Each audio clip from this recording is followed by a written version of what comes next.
പിന്നെ ഉള്ള വിഷയം, നബിയുടെ ഖബറിൽ ചെന്ന് സഹായം തേടിയാൽ അത് ശിർക്കാണ് എന്ന് ഇവിടെ പ്രഖ്യാപിക്കാൻ ധൈര്യമുണ്ടത് എവിടെയും പ്രഖ്യാപിക്കലുണ്ട്. ഇവിടെയും പ്രഖ്യാപിക്കുന്നു, എവിടെയും പ്രഖ്യാപിച്ചതാണ്. താങ്കൾ തന്നെ സൂചിപ്പിച്ച പരപ്പരങ്ങാടി ആ പ്രോഗ്രാമിൽ വിശദമായി പറഞ്ഞതുമാണ്. പ്രവാചകൻ പറഞ്ഞു,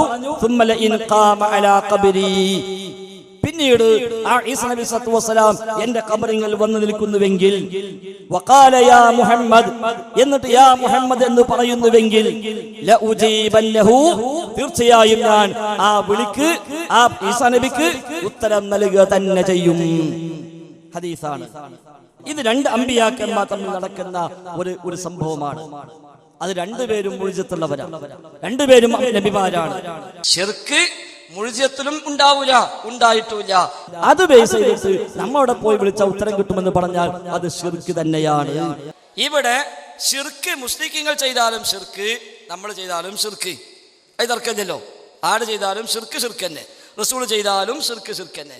അത് ബേസ് ചെയ്തിട്ട് നമ്മവിടെ പോയി വിളിച്ച ഉത്തരം കിട്ടുമെന്ന് പറഞ്ഞാൽ അത് ശിർക്ക് തന്നെയാണ്. ലോകത്ത് ആര് ശിർക്ക് ചെയ്താലും ശിർക്കിന്റെ ഗൗരവം കുറയുന്നില്ല.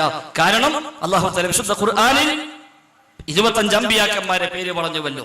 അതിൽ 18 അമ്പിയായിന്റെ പേര് പറഞ്ഞ അധ്യായമാണ് സൂറത്തുൽ അൻആം. 86-ാമത്തെ ആയത്ത് വരെ 18 പ്രവാചകന്മാരെ പേര് കാണാം.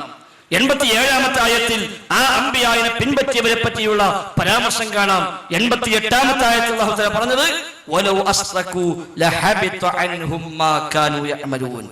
അവരാര് ശിർക്ക് ചെയ്താലും ശരി, അവിടെ എല്ലാ അമലും പൊളിഞ്ഞ് ബാത്തിലായി പോകും.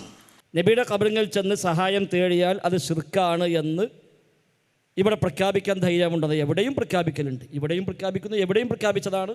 പിന്നീട് ആ ഈസ നബി സല്ലല്ലാഹു അലൈഹി വസല്ലം എന്റെ ഖബറിൽ വന്നു നിൽക്കുന്നുവെങ്കിൽ, വഖാല യാ മുഹമ്മദ്, എന്നിട്ട് യാ മുഹമ്മദ് എന്ന് പറയുന്നുവെങ്കിൽ, ലഉജീബന്നഹു, തീർച്ചയായും ഞാൻ ആ വിളിക്ക്, ആ ഈസ നബിക്ക് ഉത്തരം നൽകുക തന്നെ ചെയ്യും.